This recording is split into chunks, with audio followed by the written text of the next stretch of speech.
पत्रकार हैं, यहाँ आते हैं पूरा दिन चाय पीते हैं, उनकी कोई आइडियोलॉजी नहीं है मीडिया वाली, सिर्फ उनकी ब्लैकमेलिंग है। वो पे रोल पे हैं कुछ माइनिंग वालों के लोगों के, और यहाँ आके बकवासनामा रोज करते हैं।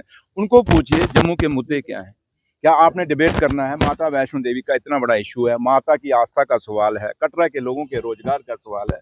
ऐसे कुछ पत्रकार जो लोगों से पैसे लेके यहाँ न्यूज चलाते हैं, मैं सारों ने का चंद की बात कर रहा हूँ मैं, और आप लोगों को भी पता है कौन है वो जो पैसा लेके सुबह, क्योंकि वो इसीलिए आते हैं। तो अच्छी बात है, लाइव चलना चाहिए, मैं कहता हूँ सुनना चाहिए, और उन्हीं को सुना रहा हूँ मैं कि हम आप लोगों से डरने वाले नहीं, आपकी कवरिंग से डरने वाले हैं। हम उस मीडिया को प्यार करते हैं जो महात्मा गांधी का मीडिया है, हम उस मीडिया को प्यार करते हैं जो सेकुलर मीडिया है। मैं उस मीडिया को प्यार करता हूँ, ये जम्मू कश्मीर करता है, ये हिंदुस्तान करता है, जो इस देश की मजबूती और बहबूदी के लिए काम करता है। तो इसलिए मैंने कहा कि कल जो कुछ हो रहा था, ये सब कुछ बीजेपी की तरफ से हो रहा था, क्योंकि वो भटक गए हैं, उनके पास मुद्दे नहीं है। मुझे बताओ, जो मैंडेट वो लेके आए, इतना भारी मैंडेट है, 29 एमएलए एक सूबे से जीत के आए, एक सूबे को रिप्रेजेंट कर रहे हैं। वो खाली कॉन्स्टिट्यूंसी को नहीं रिप्रेजेंट कर रहे, एक सूबे को कर रहे हैं। और जम्मू सूबा जहां लोगों की एक आस्था धार्मिक भी है और कामों के लिए भी है, और जहां जम्मू बार बार कहता है कि हमारे साथ डिस्क्रिमिनेशन हुई है, अगर डिस्क्रिमिनेशन हुई है तो 29 को इसलिए जिता के भेजा ना, अब ये डिस्क्रिमिनेशन दूर करें ना।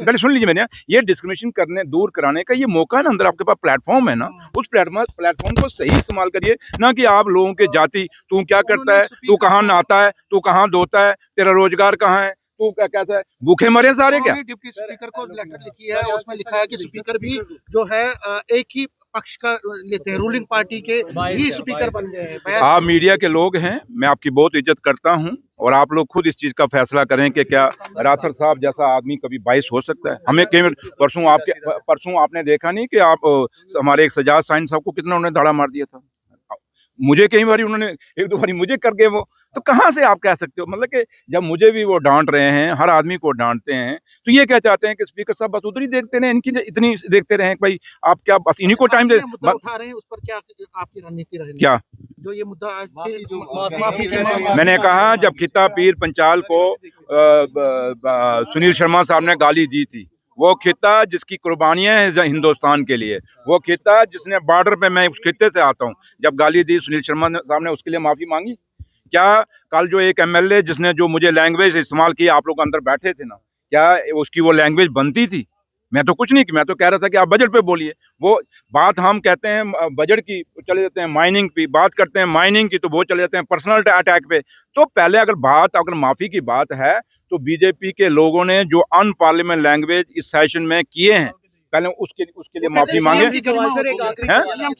एलओपी कोई गरिमा नहीं है, एलओपी कोई गरिमा नहीं है। एलओपी साहब को टोको टाकी कर, लीडर ऑफ द हाउस को टोको टाकी करनी चाहिए थी। सर, एक आखिरी सवाल है आपसे।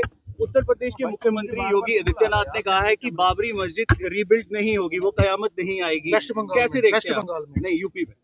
देखिए, अब वो क्या कहते हैं, मैंने कहा ना कि अब वो वहां पे क्या कहते हैं वो अलग बात है, लेकिन मैं जम्मू कश्मीर की आपसे बात कर रहा हूं। जहां तक बात है कि हमें इस हिंदुस्तान को अगर तरक्की देनी है, इस हिंदुस्तान को अगर आप कहते हैं सुपर पावर बनाना है, इस हिंदुस्तान को अमेरिका से या रशिया से आगे लेके जाना है, तो हमें इस बाबरी मस्जिद राम मंदिर से ऊपर उठना पड़ेगा।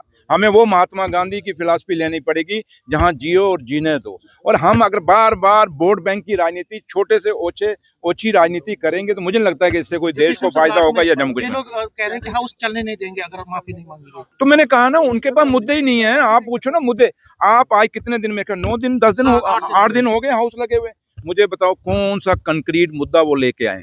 चलो जम्मू कश्मीर को रहने दो, आप जम्मू सूबे की बात कर रहे हैं, जो जम्मू सूबे के मुद्दे हैं। आज आपकी इंडस्ट्री जम्मू की खत्म है, उसके लिए थोड़ी जी तो मुंडी को मान दो यार। तो आप मुझे बताओ कि इंडस्ट्री आपकी जम्मू की थरथरा रही है, आप लोग खुद कवरेज कर रहे हो कि इंडस्ट्री लोग बंद होने के कगार पे है, आपका बिजनेस बंद होने के कगार पे है, आपकी एग्रीकल्चर की हालत क्या है, अभी आपका जो लोगों के बेरोजगार बच्चों के रोजगार का मुद्दे हैं। मतलब एक मुद्दा, थोड़ा उन मुद्दों पे वो बात कर रहे हैं। किसी भी मुद्दे को जिसके लिए लोगों ने इनको जिता के भेजा है, उस पर बात कर रहे हैं। माता वैष्णो देवी का मुद्दा बहुत है, जिसको आप बार बार इग्नोर कर रहे हैं। हम एक के सीएम साहब ने ये बोला, उस पर लेके हैं, लेकिन क्या आप उनको पूछे क्यों चुप हो जाते हैं? जब उनको पूछते हैं कि माता वैष्णो देवी का गंडोला बंद होना चाहिए, क्यों नहीं बोलते बंद होना चाहिए? क्योंकि हमारे टेन्योर में नहीं हुआ, आपको कल रिकॉर्ड भी बाहर आ गया है। तो अगर हुआ है तो बीजेपी के लोग खड़े होकर 29 के कहें जनाब नहीं, ये माता की आस्था का सवाल है, ये कटरा के लोगों के व्यापार का सवाल है, ये कटरा के लोगों के रोजगार का सवाल है। क्या इस पे वो बोलते हैं, कभी बात करते हैं? मजा तब था कि हाउस को इसलिए बंद करते हैं कि कटरा के लोगों को इंसाफ मिले, हिंदुओं की आस्था के साथ जुड़ा हुआ जो रूट है, सनातन के साथ जुड़ा हुआ जो माता का रास्ता है, वो रास्ता दोबारा से चलना चाहिए, गंडोला नहीं चाहिए। इसके लिए एनसी और बीजेपी में मिली भगत है, ये लोगों को बेवकूफ बना रहे हैं। पीडीपी बेचारी। Thank you.